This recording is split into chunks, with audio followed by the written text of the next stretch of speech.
Welcome to my YouTube channel. ಪ್ರಮುಖ ಅಂತಾರಾಷ್ಟ್ರೀಯ ಸಂಸ್ಥೆಗಳು ಮತ್ತು ಪ್ರಧಾನ ಕಚೇರಿಗಳು. ಮೊದಲನೇದಾಗಿ ವಿಶ್ವಸಂಸ್ಥೆ. ಇದು UN ಅಂತ ಕರಿತೀವಿ ಇಂಗ್ಲೀಷಲ್ಲಿ. ನ್ಯೂಯಾರ್ಕ್ ಸಿಟಿ ಅಥವಾ USA ಕಂಡುಬರುತ್ತದೆ ಪ್ರಧಾನ ಕಚೇರಿ. ನೆಕ್ಸ್ಟ್ ವಿಶ್ವ ಆರೋಗ್ಯ ಸಂಸ್ಥೆ WHO ಜಿನೆವಾ. ಇದು ಸ್ವಿಟ್ಜರ್ಲ್ಯಾಂಡಲ್ಲಿ ಕಂಡುಬರ್ತಕ್ಕಂಥದ್ದು. ಈ ಒಂದು ಸ್ಲೈಡಲ್ಲಿ ಒಂದು ಅಂಕದ ಪ್ರಶ್ನೆ ಇರ್ತಕ್ಕಂಥದ್ದು ನೋಡಿ. ವಿಶ್ವಸಂಸ್ಥೆಯ ಶೈಕ್ಷಣಿಕ ಮತ್ತು ವೈಜ್ಞಾನಿಕ ಮತ್ತು ಸಾಂಸ್ಕೃತಿಕ ಸಂಸ್ಥೆ ಯುನೆಸ್ಕೋ. ಇದರ ಕೇಂದ್ರ ಕಚೇರಿ ಫ್ರಾನ್ಸ್ನ ಪ್ಯಾರಿಸ್. ವಿಶ್ವಸಂಸ್ಥೆಯ ಮಕ್ಕಳ ನಿಧಿ ಯುನಿಸೆಫ್.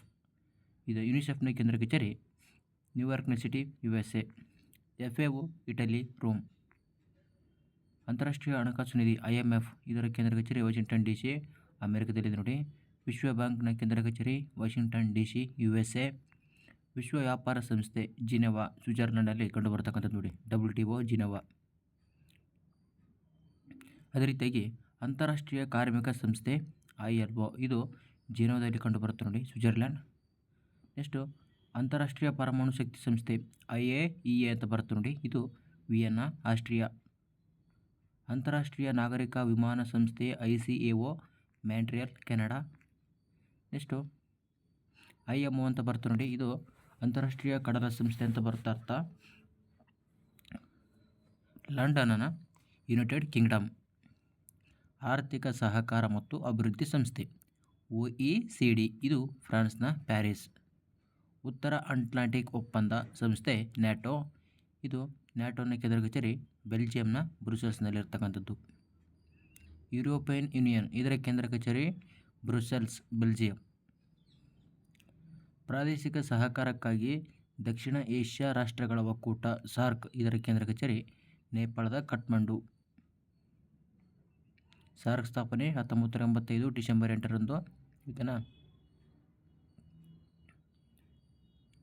ಆಗ್ನೇಯ ಏಷ್ಯಾ ರಾಷ್ಟ್ರಗಳ ಒಕ್ಕೂಟ ಏಷ್ಯನ್ ಅಂತ ಕರಿತೀವಿ ನೋಡಿಪ್ಪ. ಇದು 10 ದೇಶಗಳನ್ನು ಹೊಂದಿದೆ. ಇದರ ಕೇಂದ್ರ ಕಚೇರಿ ಜಕಾರ್ತಾ, ಇಂಡೋನೇಷ್ಯಾದಲ್ಲಿ ಕಂಡುಬರುತ್ತೆ ನೋಡಿ. Next AU African Union. Addis Ababa ಇಥಿಯೋಪಿಯಾದಲ್ಲಿ ಕೇಂದ್ರ ಕಚೇರಿಯನ್ನು ಕಾಣಬಹುದು ನೋಡಿ. ನೆಕ್ಸ್ಟು ಪೆಟ್ರೋಲಿಯಂ ರಫ್ತು ಮಾಡುವ ದೇಶಗಳ ಸಂಸ್ಥೆ OPEC ಅಂತ ಬರುತ್ತೆ, ವೆರಿ ಇಂಪಾರ್ಟೆಂಟ್. ಇದರ ಕೇಂದ್ರ ಕಚೇರಿ ವಿಯೆನ್ನಾ, ಆಸ್ಟ್ರಿಯಾ. ಅಂತಾರಾಷ್ಟ್ರೀಯ ಕ್ರಿಮಿನಲ್ ಪೊಲೀಸ್ ಸಂಸ್ಥೆ. ಇದರ ಕೇಂದ್ರ ಕಚೇರಿ ಲಿಯೋನ್, ಫ್ರಾನ್ಸ್. ಇಂಟರ್ಪೋಲ್ನ ಕೇಂದ್ರ ಕಚೇರಿ ಲಿಯೋನ್ನ, ಫ್ರಾನ್ಸ್.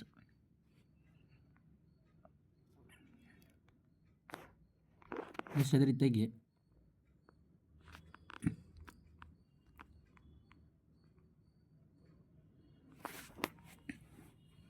ಭಾರತದಲ್ಲಿ ಒಟ್ಟು 45 ಯುನೆಸ್ಕೋ ಪಾರಂಪರಿಕ ತಾಣಗಳು ನೋಡ್ಬೋದು ನೋಡಿ ಇದುವರೆಗೂ. ಜುಲೈ 25, 2026ರಂದು ದಕ್ಷಿಣ ಕೊರಿಯಾದ ಬುಸಾನ್ನಲ್ಲಿ ನಡೆದ ಯುನೆಸ್ಕೋ ಸಮಾವೇಶದಲ್ಲಿ ಉತ್ತರ ಪ್ರದೇಶದ ವಾರಣಾಸಿ ಹತ್ತಿರವಿರುವ ಸಾರನಾಥದ ಒಂದು ಪ್ರಾಚೀನ ಬೌದ್ಧ ತಾಣವನ್ನು ಭಾರತದ 45ನೇ ವಿಶ್ವ ಪಾರಂಪರಿಕ ತಾಣವಾಗಿ ಅಧಿಕೃತವಾಗಿ ಸೇರಿಸಲಾಗಿದೆ. ನೆಕ್ಸ್ಟು ಒಟ್ಟು ಈ ಒಂದು ಯುನೆಸ್ಕೋ ಪರಿಷತ್ತಿಗೆ ಸೇರಿರ್ತಕ್ಕಂಥ ಸ್ಥಳಗಳು 45 ನೋಡಿ. ಅದರಲ್ಲಿ ಸಾಂಸ್ಕೃತಿಕ ತಾಣಗಳು 37, ನೈಸರ್ಗಿಕ ತಾಣ 7, ಮೆಸ್ರಾ ತಾಣ ಒಂದಿದೆ ನೋಡಿ. ಓಕೆನಾ. ಯಾವುದು? ಕಾಂಗ್ಚೆಂಜುಂಗ ರಾಷ್ಟ್ರೀಯ ಉದ್ಯಾನವನ, ಸಿಕ್ಕಿಂ ನೋಡಿ. ಕಾಂಚನಜುಂಗ ಅಂತ ಬರುತ್ತಲ್ಲ, ಅದೇ ಸಿಕ್ಕಿಂನಲ್ಲಿ ಇರ್ತಕ್ಕಂಥದ್ದು. ನೆಕ್ಸ್ಟು ಹೊಸದಾಗಿ ಸೇರ್ಪಡೆ ಸಾರನಾಥ. ಇದು ಸ್ಥಳ ವಾರಣಾಸಿ, ಉತ್ತರ ಪ್ರದೇಶ. ಮಹತ್ವ ಏನಪ್ಪ ಅಂತಂದ್ರೆ, ಗೌತಮ ಬುದ್ಧನು ಜ್ಞಾನೋದಯದ ನಂತರ ತನ್ನ ಮೊದಲು 5 ಜನ ಶಿಷ್ಯರಿಗೆ ಪ್ರಥಮ ಪ್ರವಚನ ನೀಡಿರ್ತಕ್ಕಂಥದ್ದು. ಅದನ್ನು ನಾವು ಧರ್ಮಚಕ್ರ ಪ್ರವರ್ತನ ಅಂತ ಕರಿತೀವಿ. ಇದು ಅತ್ಯಂತ ಪವಿತ್ರವಾದ ಸ್ಥಳ. ನೆಕ್ಸ್ಟ್ ಓಕೆನಾ.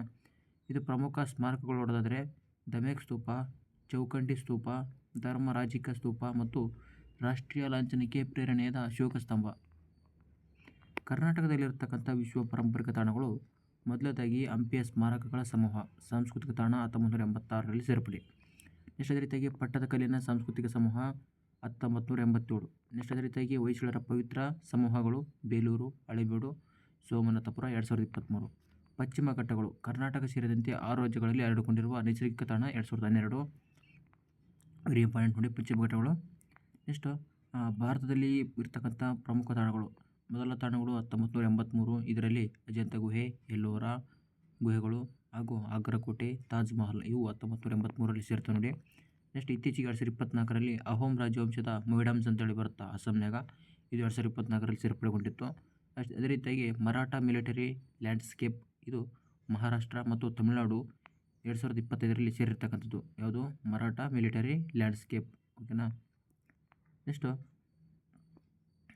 ಇದೇ ರೀತಿಯಾಗಿ ನಮ್ಮ ಒಂದು ಮುಂದಿನ ವೀಡಿಯೋಗಳಿಗಾಗಿ ನಮ್ಮ ಚಾನಲನ್ನು ಸಬ್ಸ್ಕ್ರೈಬ್ ಮಾಡಿ ಅಂದರೆ ಸಬ್ಸ್ಕ್ರೈಬ್ ಮಾಡಿ ಅಂತ ಹೇಳ್ತಾ ಮುಂದಿನ ವಿಡಿಯೋದಲ್ಲಿ ಸಿಗೋಣ. ಈ ಒಂದು ವಿಡಿಯೋ ಇಷ್ಟ ಆಯ್ತು ಅಂದರೆ ಲೈಕ್ ಮಾಡಿ ಹಾಗೂ ಸಬ್ಸ್ಕ್ರೈಬ್ ಮಾಡ್ಕೊಂಡಿಲ್ಲ ಅಂದರೆ ಸಬ್ಸ್ಕ್ರೈಬ್ ಮಾಡಿ ಅಂತ ಹೇಳ್ತಾ ಈ ಒಂದು ವಿಡಿಯೋನ ಇಲ್ಲಿಗೆ ಮುಗಿಸ್ತಾ ಇದ್ವಿ. Thank you for watching. ಜೈ ಹಿಂದ್.